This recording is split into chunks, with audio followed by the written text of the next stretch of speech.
The Senate will be convening. It'll be delayed as Senator designate from District 1 will be sworn in by Justice Chris Garrett.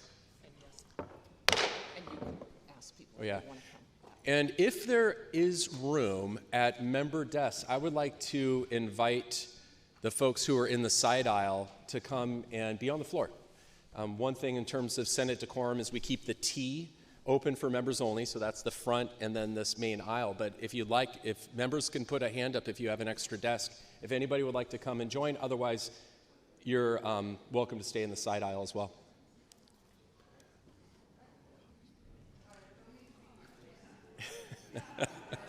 Yeah. We want to invite Yeah. Congresswoman O'Donnell. She can Yeah. be at my desk. She's, Oh, yeah, that'd be she great. is. Yeah. She's with Matt. Yeah.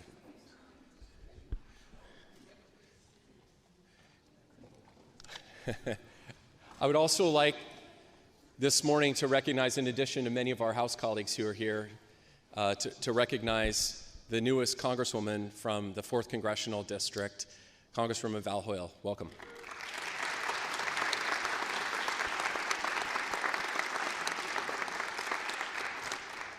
Apparently, she's already tired of D.C., so she's going to be looking for a position back in the Oregon legislature. So I want to thank all of our senators and welcome to our first official day of the 2023 legislative session. I look forward to spending the next short of 160 days with all of you.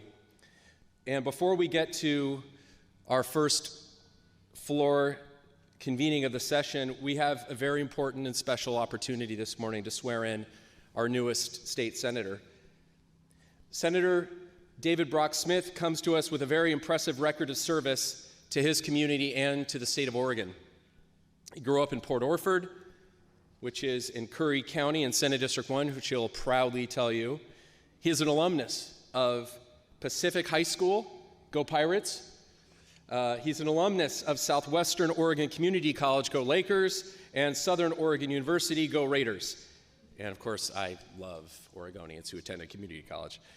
Senator Brock Smith takes public service and being a public servant very seriously. He served on the Port Orford City Council as council president, the North Curry Chamber of Commerce as president. He served as a Curry County Commissioner, serving both as chair and vice chair, and was on his local school board, and has had many different roles with the Association of Oregon Counties. And he has been serving admirably as a state representative from District 1, which he will tell you is the #1 district in the state of Oregon since 2017. And today, he will take his office as senator from the 1st Senate District, and Oregon's 30 members will be complete in the state Senate. Before we invite Oregon Supreme Court Justice Chris Garrett up to swear in our newest senator, we'd like to hear from the Senate Republican leader, Tim Knopp.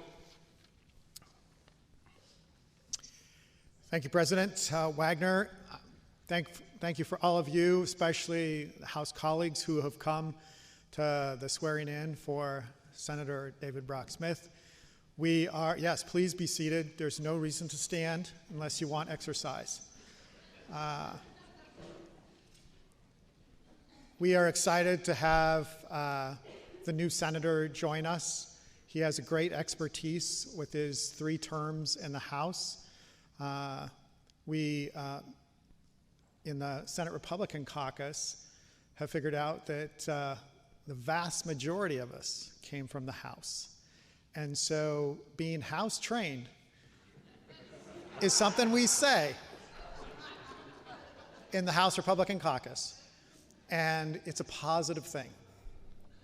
And so now that Senator David Brock Smith is joining us with his expertise on energy, environmental issues, natural resource issues, and coastal issues, we know that he is going to fit well in the Senate and be a great addition to the Oregon State Senate. And so we welcome him to this chamber.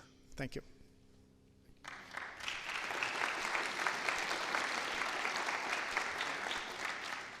I guess it's time for the official swearing in.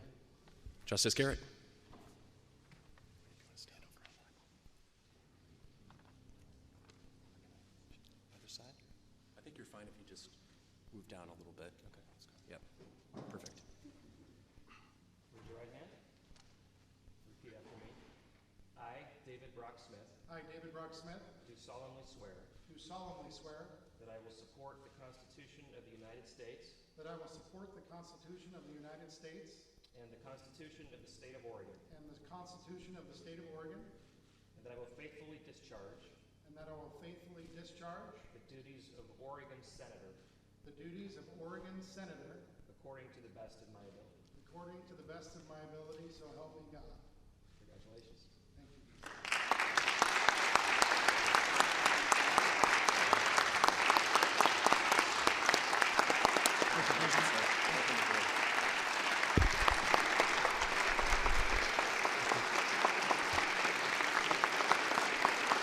Thank you.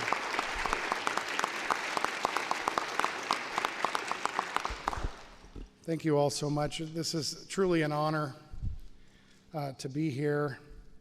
I want to thank you for the kind words, Senate President, and thank you for the kind words, Leader Knope and Justice Garrett. Thank you so much for being here and doing the swearing in. As a former legislator, I really appreciate the opportunity to have you here.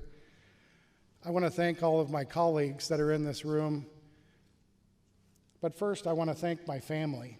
That everyone knows with your family not behind you, this job gets pretty difficult. And the amount of dedication that you bring to Oregonians is critically important, that you have your family behind you. So to my mother, Bonnie, and my father, Frank, my partner, Jenny, thank you so much for all that you do for me and allowing me to do this job for Oregonians. I want to thank Congresswoman Hoyle for being here and all of her dedicated work in D.C. Congratulations again, Congresswoman, and I'm so excited to work with you and all the amazing things that you're going to bring to this CD4. I want to thank Margie. I see Margie here, and the PCPs that nominated me to be on the slate, and of course the county commissioners from Douglas, Coos, and Curry County for this opportunity to serve the good people of Senate District 1. I've had the opportunity to serve the good people of House District 1, which includes, of course, Curry, Coos, Douglas, and then Josephine County before Daniel redistricted everything. But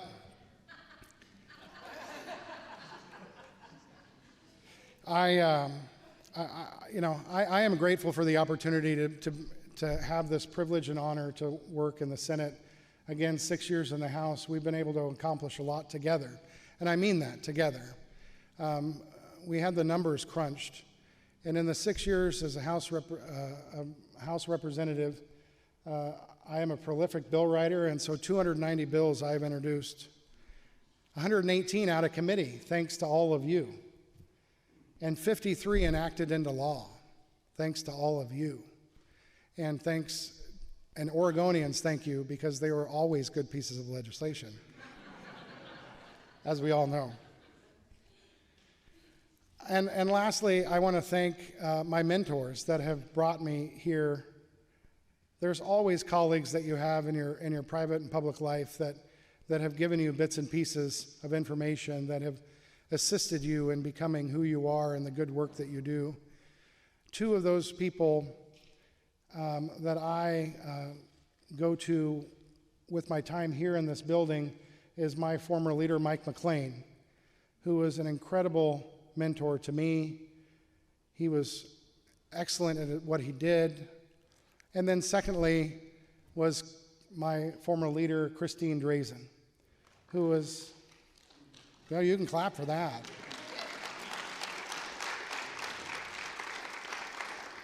Christine was able to teach me so much about this job and humility and gave me incredible guidance. So in closing, I'm trying to delay this because it's probably the last opportunity I'll ever have to speak from.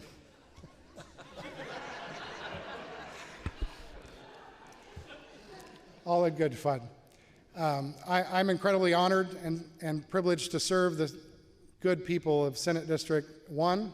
I look forward to working with not only my colleagues in the Senate, but my colleagues in the House. I will not forget you. I've often said that it's the other chamber And so I will continue to do so. And thank you for this opportunity to all, and God bless you all.